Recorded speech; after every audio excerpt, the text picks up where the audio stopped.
Hello viewers, welcome to கலிடே குறிச்சி சினிமா. இந்த வீடியோவில் நம்ம விஜயகாந்த் 1992ஆம் ஆண்டு தன்னுடைய 40வது வயசில் நடித்த படங்களை பற்றி தாங்க பார்க்க போகிறோம். ஒன்று இல்லைங்க, ரெண்டு இல்லைங்க, மொத்தம் பார்த்தீங்கன்னா 4 படங்கள் நடித்து ரிலீஸ் பண்ணியிருக்காப்புல. அது என்னென்ன படங்கள், எந்த மாதிரி கேரக்டரில் நடிச்சிருக்கிறாப்புல அப்படிங்கிறத இந்த வீடியோவில் நம்ம டீட்டெயிலாக பார்க்க போகிறோங்க. அதுக்கு முன்னாடி நம்ம சேனல் வீடியோவை இப்போ தான் ஃபஸ்ட் டைம் பார்க்குறீங்களா, நம்ம சேனல் வீடியோவை ஃபுல்லாக பாருங்கள், லைக் பண்ணுங்கள், கமெண்ட் பண்ணுங்கள், சப்ஸ்கிரைப் பண்ணுங்கள், கூடவே இருக்கிற பெல் ஐக்கனை மறக்காமல் கிளிக் பண்ணுங்கள். வாங்க வீடியோக்குள்ளே போகலாம். நம்ம விஜயகாந்த் 1992ஆம் ஆண்டு தன்னுடைய 40வது வயசில் ஃபஸ்ட்டு படம் பார்த்தீங்கன்னா சின்ன கவுண்டர் அப்படிங்கிற படம் தாங்க. இந்த படத்தில் நம்ம விஜயகாந்துக்கு ஜோடியாக சுகன்யா நடிச்சுக்காப்புல. இதில் நம்ம விஜயகாந்த் வந்து தவசி சின்ன கவுண்டர் அப்படிங்கிற கேரக்டரில் செம சூப்பராகவே நடிச்சுக்காப்புலங்க. இந்த படத்தை டாக்டர் ஆர்.வி. உதயகுமார் தான் டைரக்ஷன் பண்ணிக்காப்புல. இந்த படத்தில் பார்த்தீங்கன்னா நம்ம விஜயகாந்த் செம சூப்பராகவே நடிச்சுக்காப்புல. பாட்டெல்லாம் செம சூப்பர் ஹிட்டாகவே அமைஞ்சிருக்குங்க.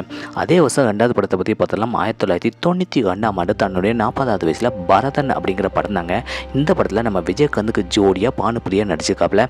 இந்த படத்தில் நம்ம விஜயகாந்த் வந்து பரதன் அப்படிங்கிற கேரக்டரில் செம சூப்பராகவே நடிச்சுக்காப்புலங்க. இந்த படத்தை டாக்டர் சபாபதி தான் டைரக்ஷன் பண்ணிக்காப்புல. இந்த படத்துக்கு இசை இளையராஜா இசையமைச்சிக்காப்புலங்க. அதே வருஷம் மூணாவது படத்தை பற்றி பார்த்தலாம். 1992ஆம் ஆண்டு தன்னுடைய 40வது வயசில் தாய்மொழி அப்படிங்கிற படம் தாங்க. இந்த படத்தில் நம்ம விஜயகாந்த் கூட நம்ம மோகினி நடிச்சுக்காப்புல. இந்த படத்தில் நம்ம விஜயகாந்த் வந்து இன்ஸ்பெக்டர் அலெக்ஸ் அப்படிங்கிற கேரக்டரில் செம சூப்பராகவே நடிச்சுக்காப்புல. இந்த படத்தை டாக்டர் ஆர்.ஆர். இளவரசன் தான் டைரக்ஷன் பண்ணிக்காப்புல. இந்த படத்துக்கு இசை இளையராஜா இசையமைச்சிக்காப்புலங்க. அதே வருஷம் நாலாவது படத்தை பற்றி பார்த்தலாம். நாலாவது படம் 1992ஆம் ஆண்டு தன்னுடைய 40வது வயசில் காவிய தலைவன் அப்படிங்கிற படம் தாங்க. இந்த படத்தில் நம்ம விஜயகாந்துக்கு ஜோடியாக பானுப்பிரியா நடிச்சுக்காப்புல. இதில் நம்ம விஜயகாந்த் வந்து மாணிக்கம் அப்படிங்கிற கேரக்டரில் செம சூப்பராகவே நடிச்சுக்காப்புலங்க. இந்த படத்தை டாக்டர் K.S. கோபாலகிருஷ்ணன் தான் டைரக்ஷன் பண்ணிக்காப்புல. இந்த படம் எப்படி இருக்குது, இந்த படத்தில் உள்ள பாட்டு எப்படி இருக்குது, இந்த படத்தில் நம்ம விஜயகாந்த் பானுப்பிரியா நடிப்பு எப்படி இருக்குது அப்படிங்கிறத மறக்காம கமெண்ட் செக்ஷனில் கமெண்ட் பண்ணுங்கள். மொத்தம் பார்த்தீங்கன்னா 1992ஆம் ஆண்டு தன்னுடைய 40வது வயசில் 4 படங்கள் நடித்து ரிலீஸ் பண்ணியிருக்காப்புல நம்ம விஜயகாந்த்.